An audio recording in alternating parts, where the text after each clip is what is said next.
Hi everybody, bienvenue sur ma chaîne et je suis ravie de vous retrouver dans cette nouvelle vidéo. Aujourd'hui, nous allons parler des cheveux ternes et ou poreux. C'est effectivement un véritable problème, on ne sait jamais quelles sont les causes et on ne sait jamais comment s'en occuper. Donc nous allons prendre le taureau par les cornes. Aïe aïe aïe, señorita, je vais laisser voir ça tout de suite en vidéo. Vamos! Alors, comme je vous l'expliquais, avant de comprendre ce qui se passe sur notre tête, il faut déjà connaître l'origine. Donc, les cheveux ternes et les cheveux poreux ont un problème commun, c'est-à-dire la détérioration de la cuticule. Donc, tout d'abord, on va voir ensemble comment est constitué le cheveu, c'est la base. Donc, à travers une photo que vous voyez là ou là, je ne sais pas, vous pouvez voir que le cheveu est constitué de 3 couches. La première couche est la moelle, appelée également médule, qui elle est le cœur de votre cheveu. Cette médule, ou la moelle, est recouverte de ce qu'on appelle le cortex, qui lui est le corps de votre cheveu.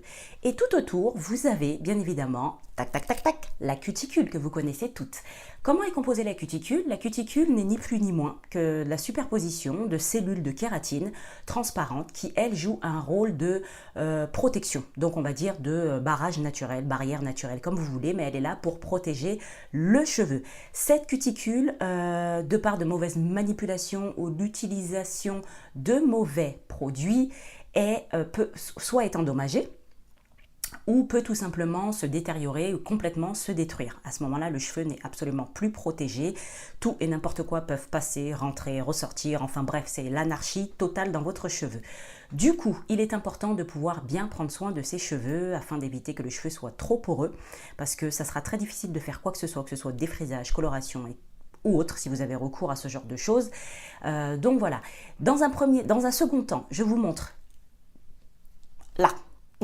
Par là, vous voyez un cheveu en bonne santé. Vous pouvez constater que les écailles de la cuticule sont resserrées, donc refermées, que le cheveu est d'aspérité lisse, enfin régulière. Ça ne se voit pas parce que là, vous ne le touchez pas, mais un cheveu comme ça, lorsque vous le touchez, forcément, tout est lisse, tout est régulier.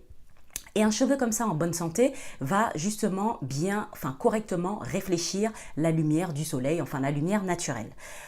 À côté, vous avez le cheveu dont les écailles sont ouvertes, donc d'aspect irrégulier, et ce cheveu-là ne va pas correctement réfléchir la lumière, il aura tendance à être terne. Donc là, par conséquent, ce cheveu-là est terne et poreux.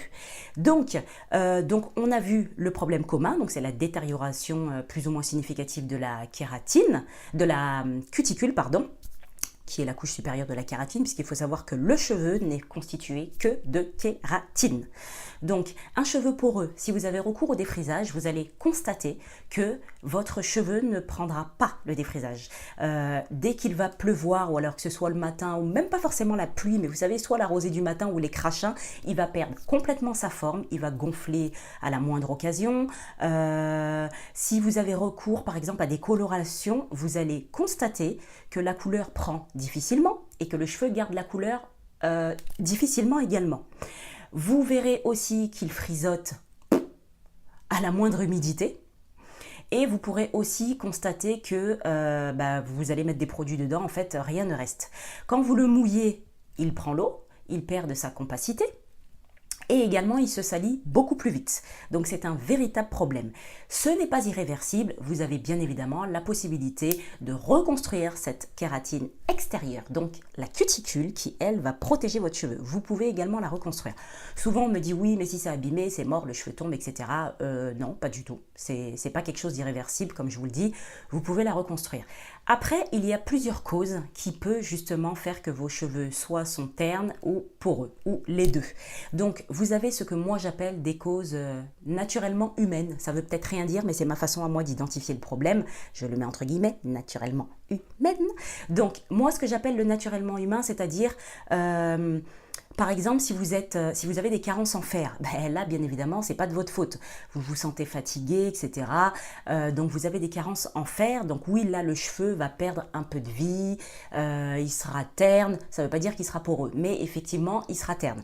Ensuite, vous avez ce qu'on appelle l'hypothyroïdie ou l'hyperthyroïdie. Qu'est-ce que c'est? En fait, tout vient, comme son nom l'indique, il y a le mot thyroïde, de la glande thyroïde. Celle-ci sécrète une hormone qui favorise le renouvellement naturel de nos cheveux. Si vous avez des dérèglements au niveau de votre glande thyroïde, soit elle doit sécréter justement cette fameuse hormone. Si elle ne la sécrète pas assez, on parle d'hypothyroïdie. Si elle la sécrète par excès, on parle d'hyperthyroïdie. Ça, vous le saurez seulement si votre médecin vous envoie faire des analyses, etc. Et là, oui, il va vous prescrire un traitement médicamenteux qui va justement réguler cette hormone et faire en sorte qu'elle sécrète le bon dosage. Et en parallèle, il va vous donner aussi un traitement pour traiter le cuir chevelu parce que les deux traitements sont en synergie, donc ils ne sont absolument pas dissociables. L'un ne va pas sans l'autre. En général, ils prescrivent les deux. Donc, si vous êtes victime d'hypothyroïdie ou d'hyperthyroïdie, effectivement, là aussi, ce dérèglement hormonal va provoquer des chutes abondantes de cheveux. Mais là encore, ce n'est pas irréversible. Avec un traitement médicamenteux, ça devrait repartir. Donc, je vous recommande pour tout ce qui est shampoing et démêlant d'utiliser des produits sans silicone, sans paraffine. Lorsque vous utilisez des produits avec silicone et paraffine, dans un premier temps, vous allez être bluffé. Waouh, mes cheveux, ils sont trop beaux, ils brillent, etc. Désolé de vous faire descendre de votre petit nuage, ça ne va durer qu'un temps, puisque c'est bien connu, tout ce qui est silicone, paraffine, au début c'est super, truc de ouf, ouais. Sauf qu'à la longue, ça va ternir encore plus vos cheveux. Donc évitez tout ça et utilisez que des shampoings doux. Il y a autre chose pour justement vous aider à reconstituer votre cheveu, à le réparer, à le remettre en bonne santé. Vous avez un jaune d'œuf ou un œuf tout simplement. En fait, vous avez le choix d'utiliser le jaune ou tout l'œuf entier. Il faut savoir que l'œuf contient de la lécithine qui, elle, a la propriété justement d'absorber tout ce qui est poussière, enfin dépôt sur vos cheveux. Et le blanc de l'œuf, ça constitue de la protéine. Moi, j'utilise soit un jaune d'œuf, soit tout l'œuf, enfin, c'est vous qui voyez. Donc, vous utilisez un jaune d'œuf et le deuxième ingrédient, et là, je le dis, je suis fière de cet ingrédient de chez moi. Devinez, oui, toi, yes, du rhum. Et oui, et là, je vous vois, du rhum, elle est sérieuse, elle, du rhum dans les cheveux. Oui, l'alcool de canne a la propriété, ça tue les microbes, déjà, c'est tonique pour le cuir chevelu et effectivement, c'est un antiseptique. Donc, tiens, d'ailleurs, ça me donne une idée. Tiens, je vais explorer cette piste pour un autre produit, mais je vous en parlerai dans une vidéo. Ah, ça peut être pas mal ça. Bref, on revient à nos moutons. Oui, le rhum, madame. Le rhum, le damoiseau de chez nous, ou le rhum de Martinique, enfin l'alcool de canne, c'est excellent. Il ne faut pas en abuser. Vous l'utilisez une fois sur deux avec un œuf et éventuellement 3 cuillères à soupe d'huile d'olive. Vous faites votre pré-poux avec ça et vous m'en direz tant. Au début, vous allez peut-être, vous allez peut-être avoir l'impression que « Ah ouais, mes cheveux sont secs, etc. » Vous faites un bon masque, shampoing, masque, c'est réglé. Et vous verrez que vos cheveux seront moins secs et justement seront plus forts et seront déjà un peu plus réparés. Oui, mesdames, le rhum de chez nous, le damoiseau, le vrai, le pur, l'unique, l'authentique. Tu vois, le rhum, il arrive et bim, il vient et te dit « Moi, je rentre dans ta routine capillaire, je fais du bien à tes cheveux, qu'est-ce qu'il y a, frère ?» Eh ouais, donc n'hésitez pas, testez et faites-moi part des résultats de ma petite astuce qui, peut-être que vous la connaissez déjà, moi je l'ai découverte il n'y a pas longtemps. Je me souviens aussi quand on était petits, nos parents utilisaient ça. Donc j'ai décidé de tester et j'étais vraiment bluffée du résultat. Et en plus, j'ai remarqué un truc extraordinaire depuis que j'intègre le rhum dans ma routine capillaire. Comme je vous l'avais dit dans ma vidéo dans laquelle je parle des démangeaisons dont le lien est là ou là, je ne sais plus, ou là, j'en sais rien. J'ai des démangeaisons, mais moi j'ai des démangeaisons sévères, hein. Même juste à tracer une raie avec un peigne, ça me gratte. Et très sincèrement, depuis que j'utilise le rhum, zéro, la tête à toto les démangeaisons, je n'ai plus rien. Donc c'est un véritable bonheur et mes cheveux sont beaucoup plus forts et en plus ils cassent moins, c'est un truc de ouf. Donc si vous êtes sceptique, ne le faites pas, je ne veux pas que vous essayiez quelque chose que vous pourriez regretter. Si vous êtes comme moi, vous aimez bien essayer plein de choses, testez et faites-moi part des retours, ça me ferait super plaisir de savoir quels sont les effets sur vos cheveux. Donc ensuite, prochain point. Donc on a parlé de ça. Lorsque vous rincez vos cheveux, rincez à l'eau tiède. Alors ne vous éternisez pas parce que au bout d'un moment, l'eau tiède, vos cheveux vont crisser et ça c'est super désagréable. Donc rincez vos cheveux à l'eau tiède. Cela va permettre justement de refermer les écailles. Et dans votre dernière eau de rinçage, vous pouvez également mettre quelques gouttes de citron ou du vinaigre de cidre. Et là, vous pouvez être sûr que tous les soins que vous avez faits, les écailles vont se refermer. Vos cheveux vont bénéficier des soins, de tous les éléments durant les soins que vous leur avez apportés. Et ça sera tout bénef pour eux. Lorsque vous utilisez une brosse, prenez une brosse en poil de sanglier. Je crois que je crois que j'ai fait une vidéo où je vous parle aussi des gestes sur les cheveux secs, sur les pointes sèches, dont le lien s'affiche là. Vous pouvez la voir également. Mais les poils de sanglier, c'est très doux et ça referme les écailles du cheveu. Et en plus, ça les rend beaucoup plus brillants. Moi, je n'utilise pas du tout de brosse à picot. La seule brosse que j'utilise pour plaquer mes cheveux, c'est la brosse en poil de sanglier. Et je peux vous dire que je vois la différence. Donc, autre chose, pour les cheveux crépus, oui, parce que cette vidéo, en fait, elle est valable aussi bien pour les cheveux crépus que pour les cheveux caucasiens. Pour les cheveux crépus, les filles qui ont recours au défrisage ou aux colorations. Quand vous faites vos colorations, ne faites que les raccords, c'est-à-dire que la partie, la repousse qui n'est pas colorée, parce que vous allez davantage rendre vos cheveux poreux si vous faites une coloration sur un bout de cheveux qui est déjà coloré. Il faut savoir que quand vous faites des défrisages ou des décolorations, vous programmez la dénaturation, oui c'est ça, dénaturation de vos cheveux. J'ai eu un gros doute et même là je vous le dis, je suis pas convaincue. Ouais, bon, la fille qui sait plus. Dénature. Enfin bref, votre cheveu n'est plus naturellement naturel. Là, c'est mon petit moment de doute là. Oui, la dénaturation. Vous programmez la dénaturation de vos cheveux et donc comme celui-ci est complètement modifié, eh bien il est complètement fragile et voilà, il est vraiment sensible, oui.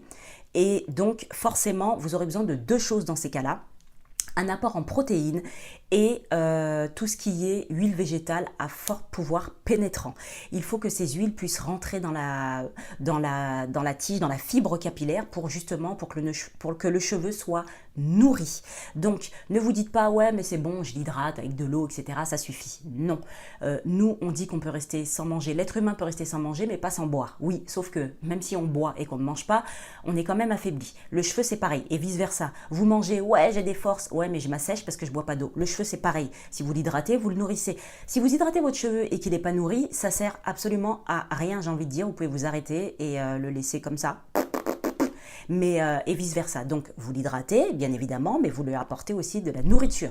Donc on apporte des protéines pour reconstituer la fibre, pour reconstituer la cuticule et on nourrit tout ça avec des huiles à fort pouvoir pénétrant. Vous avez l'huile de coco qui elle ne réussit pas à tout le monde.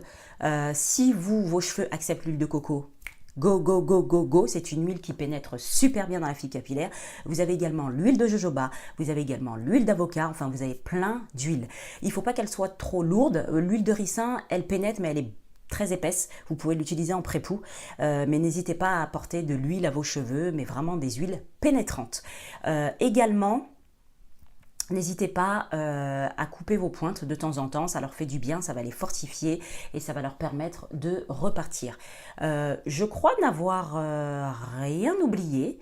Non, je crois vous avoir rien oublié. Si vous avez des questions, n'hésitez pas à les laisser en commentaire. Allez voir également mon site nappy-curls.com et je suis récemment sur Instagram. Alors j'ai absolument pas posté beaucoup de photos, je crois qu'il doit y en avoir que 4 ou 5, mais j'arrive petit à petit, je vais faire mon nid tel l'oiseau. Donc vous me retrouvez sur Instagram, je crois que c'est nappycurls95 ou Vanessa Curls95. En vrai dire, je ne sais plus. Donc voilà, retrouvez-moi sur les réseaux sociaux, sur mon site et sur ma chaîne. Je vous souhaite un excellent dimanche et je vous fais plein de gros bisous et de good vibes for you. Et je vous dis nice to see you for the next video. Et comme d'habitude, LPAK, likez, partagez, abonnez-vous, kiffez, laissez vos commentaires et tout. Love and peace. Tchuss!